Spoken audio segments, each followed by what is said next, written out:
94% of them are undecided. And I don't know whether this debate helped a few of them to make their minds up. Professor Odote, did you get that sense in the second part of the debate? Because you said you saw 2 debates. In the second part of the debate, but unfortunately, I don't think that it will help a lot because they spent too much time on the other things. So let me finish my conversation in terms of...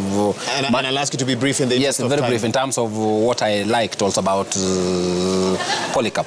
I liked his conversation about involving citizens. I think that was a good conversation. I also like his debate about the unique status of Nairobi in terms of the relationship between national and county government. The things I did not like, I didn't like the fact that Johnson, my good friend, did not apologize for coming late. Shockingly, despite his conversation about Siasa Safi, I didn't like his arrogance. And lastly, I did not like the conversations from Igade of over-focusing on Johnson and not himself. So those are the things I didn't like about the debate. What you call arrogance, others call confidence, but depends on which side of the table you're seated. Let's hear from you, Wanjiru.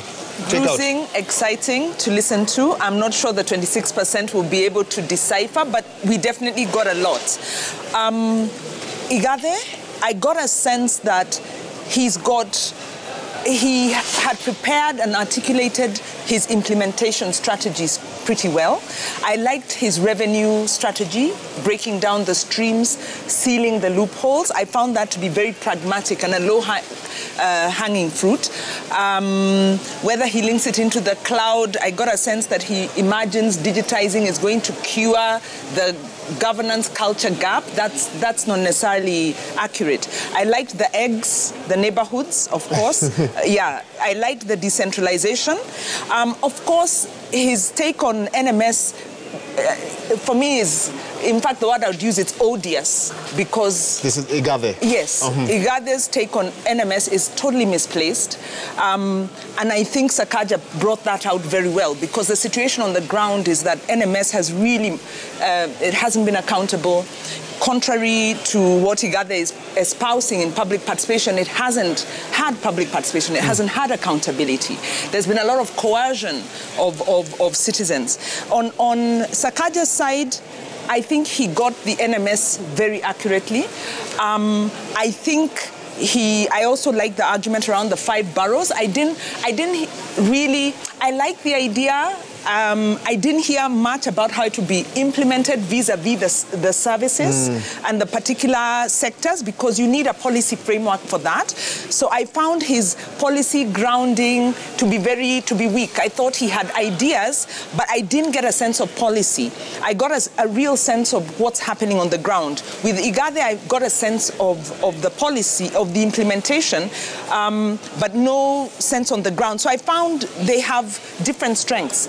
With Sakaja also, I didn't hear the governance coming out as a major problem. Come out strongly. Yeah. Okay. Philip Kisi, if things had gone your way, you may have been one of the individuals on that panel today. But life has a way sometimes of taking a different tangent. So how do you then rate the 2 men that stood before Kenyans and Nairobians this evening? I mean, I would be unfair. But, I mean, rating is something that we cannot avoid. One, like my 2 colleagues have said, I think Sakaja performed quite well. He seems to be understanding the issues affecting Nairobi. But on the flip side, he doesn't seem to have a clear implementation strategy. How do you deliver what you're talking about? On the other side, Polycarp could have been a bit weak on policy and on strategy, developing strategy. But he seemed to be very clear on how it can be implemented. You sound like you want a candidate with both. Do you want to merge the two? Yeah, you must have both. Would that be the perfect governor for Nairobi? But what was disappointing is the fact, like what Prof said, is the fact that somebody who is expecting to provide leadership to a county like Nairobi comes in late. He doesn't apologize. In fact, he appears to be quite arrogant. And I'm telling you this because Sakaja is my friend. I'll tell him even tomorrow if he's not listening to me. On the other side, just as Prof said, as I've said, they spent almost 60% of their time on personality issues. And very little time was spent on the real issues. At the tail end, they started talking about water. They started talking about housing. They started talking about public transport and so on and so forth. They were just mentioning. They did, mentioning something and telling us how you intend to go about implementation is quite different. So now, leadership. And I'm one of those people who don't believe that there is somebody called a leader. But I believe there's somebody, a human being, at a point in time who exercises leadership. Now, if you look at those two gentlemen, I leave it to Nairobi to decide. Who has integrity? No, they're not mine. You sounded like you're about to make a very strong statement. Go ahead. Who is humble, humility?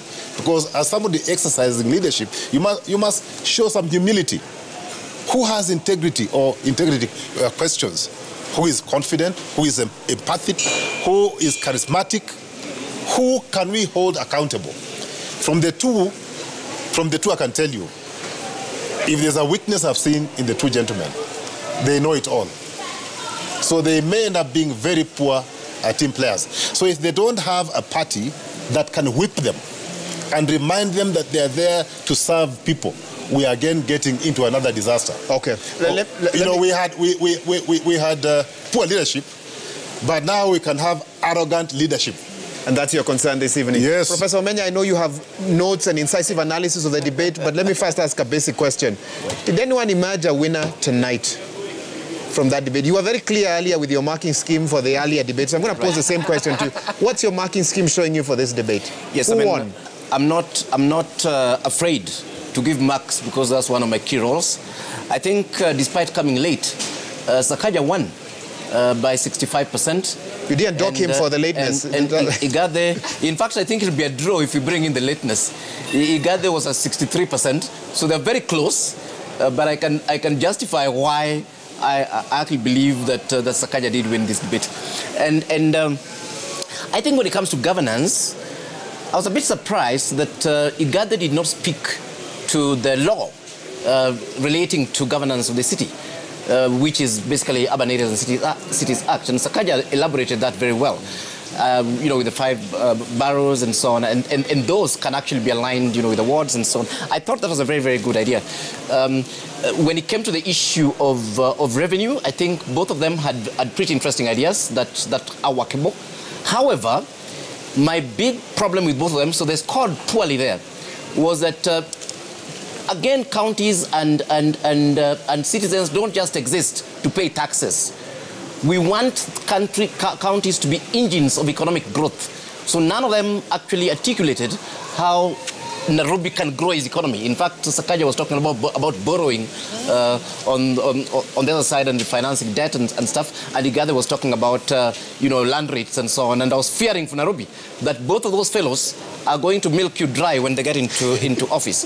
And then just moving quite quickly on to another issue that they engaged with, which is the final one.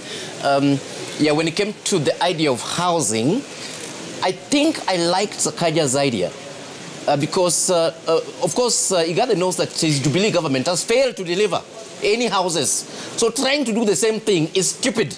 You should know that, and that's partly why, for me, he lost the debate totally. Sakaja says, look here, these people, poor people living in informal settlements, we can improve their lives without necessarily building houses. We can put infrastructure there. We can put in water. We can put in these basic services and so on. So in a way, we're close, but I think Sakaja had an edge. And I think Sakaja was speaking more to governance and politics, while Igade was, like an elected NMS, if I can call it that. That's how the professor sees it. Karen, coming to you, earlier on you said Nairobi doesn't need a politician, doesn't need a businessman or a corporate titan, it needs a leader. Did you see a leader on that stage tonight? Yeah, both gentlemen showcased qualities of leadership. And let me just point out a few things that I liked and what I did not like in how everything went. Like a number of us have said, I expected that Sakaja would actually apologize for showing up late. But I'm glad he still showed up anyway. But just that apology would send a statement to people that, you know what, I actually respect your time. But that did not come out, so that wasn't good. However, his idea about what he has in terms of housing, in terms of water, resolving the issue about revenue generation policy implementation, I think that was good because it was quite practical. Igathe, on the other hand, I liked what he said, that he would like to continue with the work that has already happened or work that has already started, because then a lot of times when there's regime change, you then see new MPs, new governors coming up and starting fresh projects and leaving stalling projects, you know, and that is problematic. Something else that I liked with what Igathe said was about performance contracting, making sure that you're getting paid and yes, you're actually performing, because then we can see that is already working very well in public service. The other bit, at the beginning, he actually sort of tried to be relatable to the Nairobians, to the residents of Nairobi, by saying, mimi ningependa kuhudumia watu wa Nairobi. Mimi, I am a product of healthcare, public schooling, and you know, being relatable. I think he did a good job in terms of that. A potential danger, though, although I think maybe it could have been just him getting back at Sakaja by saying wale watu ambao hawakwenda shule wanakosa nidhamu and, you know, stuff like that. Because then we have a number of individuals, especially young people, who dropped out of school, who are not in training, not in education, and they are like over 40% of the population of the unemployed young people. So I think hapo kuna shida kidogo, but generally this was such a hot, heated debate. It was really good. I like the way you've put it. Just one, Go ahead. I think it's only unfortunate that we didn't have choices.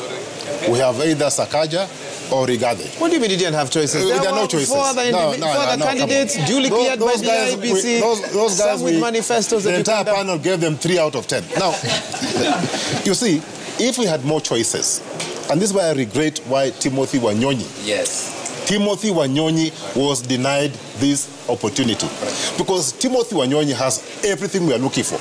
He's humble, he shows humility, he has experience in leadership, he is a good manager, he's a good team player, he has everything that you are looking for.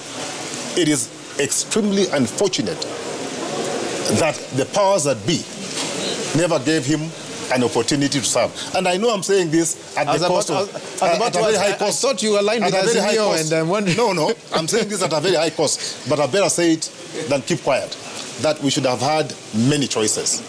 Then Nairobians would have said, okay, maybe this one is arrogant, or maybe this one doesn't, but this one doesn't have a certificate, this one has a certificate, and this one's a big private sector. You need somebody with all those skills put together. And that should have been Timothy. Wanjiru is vehemently agreeing. Yes. It was a point. I think the 26%, I think the 26%, a large number of those are unhappy with the choices. Exactly. Because they are saying we deserved better. Exactly. We've invested. You know, we've seen Tim Wanyonyi grow his career. He's been MP now for 2 terms. He's done very well. Been a councillor. And there was an expectation. But what guarantee do you have that if he was here today, you wouldn't be putting him through the same scrutiny that you've put through? No, he would be put. He would be put, but it's the expectation that we would have a choice. Now we have a tailor-made. We've got a project, and we have, you know, somebody else, and we have to choose between these. And like you said, it's not cut and dried. Hence the 26%. Prof. Omenya? That is what happens when you have good people who are qualified, who have a track record, who don't present themselves up to run for office. He did present himself, but then there was the party rigged him out. Prof. Omenya, go ahead. Yeah, I think I agree 100%. I'm just adding to those sentiments that, again, I mean, overall, tonight we've been disappointed because Nairobi is the biggest economy outside of Kenya. And the governor of Nairobi, we expect to be a person capable of running this country.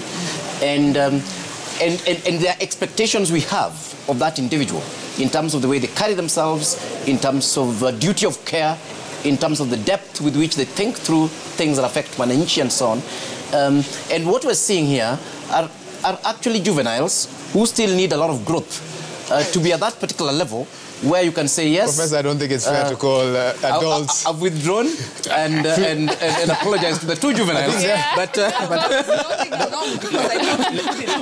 I put it differently? Professor, please. Let me put it differently. Don't make it worse. No, I actually want to tell you something that was written in my class WhatsApp group as the debate was going on. They say the 2 boys can govern the city. They use the word boys. Yeah, but then they go into a better place. Both still remain fine gentlemen, but the city needs more. And that last part that I want to focus on. Yes. If we forget the analogies, I think the critical thing, and you hear the percentage 65, 63, if we got a half of what we had in Igade and a half of what we had in Polycarp, we would be able to get the governor we need, and that is possible. Unfortunately, we are going to get half full as opposed to the complete governor that we need. And I think that's the challenge that we're having in terms of Nairobi. As I said when we were starting this conversation, and remember when I was comparing with my county, Homa Bay, I was making the point that we need governors, good governors across the country, but we need an exceptional governor in Nairobi. Because Nairobi is not just one of the 47 counties. It is the city, the capital city, international city. Unfortunately, watching today, and if you are looking for that international status, you are looking for that super status, you still don't get it from the two gentlemen. And Professor, I think that's the challenge. Let me cross over because I now have 7 minutes or less and immediately hear from you. Karen, I'll start with you. What do the 7 who then showed up, 6 who showed up for this debate now do moving forward? In one word, what more can they do to build up from what's happened here tonight? I think do some research and get more information and factual information about what needs to be done in the city, for the residents of the city, and actually go out and do that. So just a little more research. The 2 final candidates definitely did their homework, especially Sakaja has the information and all that stuff. But just the bit to go out there, do a little more research about what needs to be done, align themselves, and make sure they get to do that when they get elected. And Prof, just as briefly, some would say, look at previous debates. Some didn't even show up and they won the elections. Yes. Well, your panel is talking as if winning debates is winning elections. No, not at all. In fact, I think, really, to be fair to the two gentlemen, we are very happy that you've got people that you can actually listen to. Yeah. So that was positive, and they did actually engage with the issues. In fact, for me, it's an issue of having. I'm happy that I had high expectations of them. And those expectations are not totally destroyed. Okay. There are some candidates that I would not even have bothered having an expectation about. But my only message to them is this. And your final message, please. And that's my final message. That this is an extremely serious job, governing Nairobians. Please think through your ideas and your policies, especially the critical ones that will take this county forward. Okay, I'll stop you there. I have 5 minutes. Final comment from you. What more can the candidates do? Okay, now for the ones who are calling fringe candidates. 28 days to go. I would suggest that they just pack off and go home. And, you know... Philip Kisia, surely. No, I'm telling you. And it came from Wanjiru. Let them pack off, go home. You're telling Kenneth Nyamwamu, you're telling Herman Grewal, you're telling Mwadime. Then start from somewhere. You can start from Member of Parliament or MCA, or then grow, get experience, okay? For the two gentlemen, they need to appreciate that leadership is about inspiring people. Leadership is about being able to get people in one basket to move in one direction willingly, competently, enthusiastically. Okay, I'll take that as your final comment. And that's a good place to leave it. Wanjiru? I think for me it's one, looking at these 2 candidates, citizens either way will need to hold them to account. These leaders need humility to listen, to round off. For Igade, he needs to understand the human rights-based approach. For Sakaja, we need to get that real servant leadership that he's listening, strengthen on that accountability. But the lesson is to us as citizens. Don't be discouraged by the choices. Go and vote for whoever, but let us be vigilant and hold them to account and force them to raise the level of their performance. And all this is possible in 28 or so days. Well, they need to be reflecting. You see, they're out on the campaign trail. They need to practice humility. They need to learn human rights-based approach. Okay. Citizens need to vote and choose and hold leaders to account, because we've seen what we are working with. We need to keep growing and forcing them to grow and come closer to our expectations. And keep them accountable. Professor Dote. I think some very few things. Number one, for Herman, I think this was a great opportunity that he used well.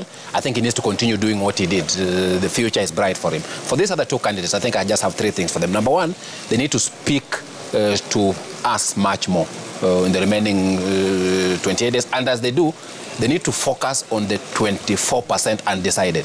I think today, they didn't do enough on that 24%. I think they focused much on their base.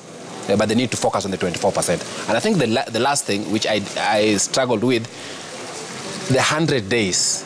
As we said at the start, what is critical is implementation. They need to sharpen what they will do quickly to be able to turn the ship around. That, for me, would be critical. Okay, and we certainly hope that they did not change. I have my parting shot. Just one. Let Nairobi residents be involved. Get to know your candidates, understand what the issues are, and go and vote. It is important, and your vote does count. Your vote does count, and that's a good place to leave it. We are going to have to wrap it here. Let me thank my panelists. This has been phenomenal. I'm glad to have had each of you here. Karen Wakoli, who's the founder and executive director, Emerging Leaders Foundation. Professor Alfred Omenya, an urban development expert. We've had Philip Kisia, former Nairobi town clerk. Wanjiru Gikonya, who's the national coordinator for the Institute for Social Accountability. And, of course, Professor Collins Odote, an associate dean, Faculty of Law at the University of Nairobi. Let me just quickly read one interesting message I've received from Justina Wamai, the running mate to Professor Wajakoya of the Roots Party. She says she's looking forward to attending the debate next week, Tuesday, but she says, please give us more time to articulate our issues. I'm sure the organizers of this debate have had, but of course, you cannot have too much time, otherwise the debate would never end. But Justina, I have read your message, and we look forward to having you here at the Catholic University next week, Catholic University of Eastern Africa, next week, Tuesday, for that debate that will kick off pretty much around the same one as the others that did here today. Let me also thank some of the organizers who've made this event a possibility, and this debate a possibility today, having concluded the first ever Nairobi Governors Debate brought to you by the Presidential Debate Secretariat, the Media Council of Kenya, of course, and also the Kenya Editors Guild. And also on behalf of the wider media fraternity that has made this a possibility, it's also in partnership with Amnesty International, the Catholic University, Diamond Trust Bank, Homeboys, Kenya Association of Manufacturers, Kenya Human Rights Commission, Linton's Academy, Kenya Daima, NHIF, Okoa Uchumi, the Institute of Social Accountability, UNDP, Usawa Agenda, and Oxfam as well.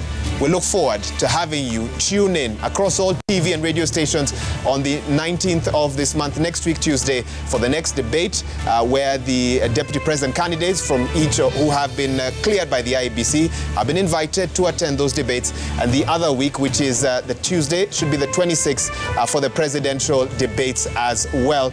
And they'll be held here to give you a chance as a voter to make up your mind to decide who you will vote for on the 9th of August, 2022. On behalf of the whole team, a big team, over 100 journalists, producers, editors, and so forth who've made this production possible, thank you for joining us. It's been an absolute pleasure bringing you this debate from 4 p.m. when we kicked off until now.